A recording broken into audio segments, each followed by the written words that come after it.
Look, this Sterling versus Yan reaction video, you know we had to do it. Guys, before we begin, like, share, subscribe to the channel. Your support is greatly appreciated. Let's get down to business. Aljamain Sterling versus Petr Yan. Mate, I knew this fight. I just had an inkling. I mean, the stare downs were intense.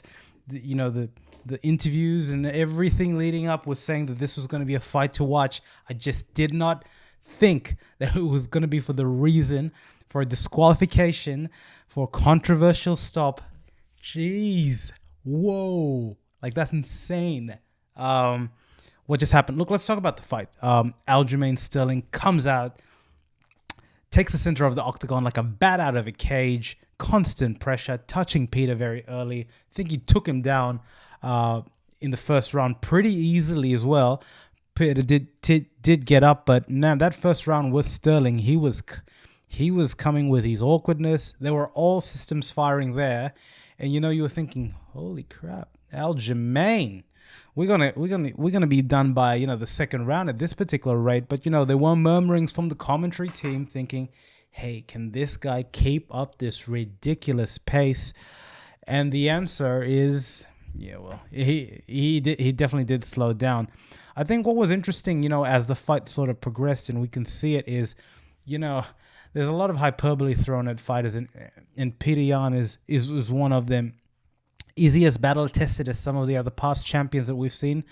Maybe, not necessarily, right, in terms of his path to the throne. But, after this fight, you can't necessarily kind of deny that. He weathered Aljamain Sterling's storm, and he did so through the effective use of his defense. He really is able to get up with that guard, absorb a lot of strikes, check a lot of kicks, and come back with a lot of interest. And I think, moving forward, it'll be really interesting to see how this style progresses. But look, I think what was interesting is as time progressed, you could definitely see the gas tank of Aljamain go down. Trevor Whitman, who was doing a sideline commentary, said that he felt that a lot of the interactions or engagements by Aljamain Sterling were forced, right? And while I didn't necessarily agree with that as a concept, there is such a thing as too much activity. And I think you get to a point where Aljamain was there. There wasn't a lot of deliberate, understanding of, energy and how it kind of affects that. And I think you were seeing that time and time again in terms of how, it didn't necessarily correlate in terms of the amount of output that Sterling was doing in terms of the damage that it was accruing. But I think what was interesting as time went away, especially within the second and the third rounds, is, Aljamain's takedowns got sloppy. And at least me, you tell me, guys, put some comments below and let me know what you think. I thought that, Yan was an uppercut, or, some of the entries were relatively sloppy. Aljamain was doing a lot of spinning attacks, but was constantly giving Petr Yan his back. And Yan was able to oblige there. He didn't necessarily want to engage in any of the ground game. And obviously, it's not necessarily Petr Yan's forte per se, but man, he looked very impressive. But look, let's condense everything. Let's go to the fourth round. Let's talk about that incident in an exchange. And you can see in the fourth round, Aljo is burning up in fumes. He's definitely, while he's still throwing, and there's no doubt he's in immense shape, he is up to his last legs. And in an engagement, he finds himself in the ground, feet there, clearly in a position where Peter can't strike him on the head. And lo and behold, in a moment of absolute insanity, we're talking about, Petr Yan knees him.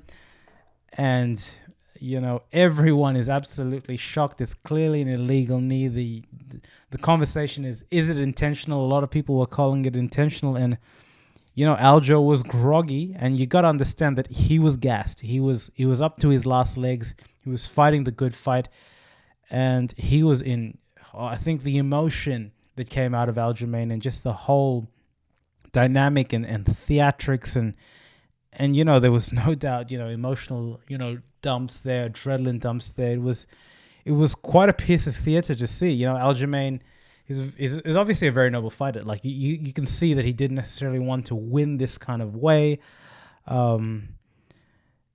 Yeah, what I thought was really interesting was the exchange between him and the ref. The Joe Rogan and the commentary team was saying that the ref could have, stopped the fight, but Aljo didn't necessarily want to stop the fight. He was crying there when they gave him the belt. It was drama, mate. You don't need keeping up with the Kardashians. There was enough drama in this particular UFC fight. Aljamain got out of the cage and he was extremely groggy. You could see Petr Yan, there were so many weird things happening here, as the two fighters were lining up. Petr Yan was putting up his hand as if he had won the fight, and by virtue of the exchanges, he was winning the fight, but he was obviously going to get DQ'd for that moment of insanity. There were things going along in terms of the commentary team saying that, it was Yan's side, coaches and members and team that were saying to hit him while he was on the ground. Absolute insanity. Whoever thought that this amount of drama would be in a UFC fight? And I thought what was interesting was Aljamain wanted to speak to Joe Rogan. He was obviously visibly distraught. The internet, there's memes, there's everything out there. But, what can we say with absolute definity is that this fight needs to be rerun again. Aljamain put on a pace that he, when he couldn't finish him in the second and third, it was not sustainable. He wasn't making the necessary adjustments. Petr Yan seemed to have his number from a strikes perspective and was, was well on his way to victory. And it was just unfortunate, the set of events that happened here. And yeah, it's what else can you say? A lot of drama, no doubt a lot of people will be talking about this. The internet will win in this particular regard. But hey, what do you guys think? Leave some comments below. Give us a thumbs up. Subscribe to the channel. I've been reading a lot of varied thoughts in terms of, what Aljamain did. But, what was he supposed to do? The guy was gassing out. He got kneed illegally. So, you get kneed fresh in the face, in the first round, that's going to hurt.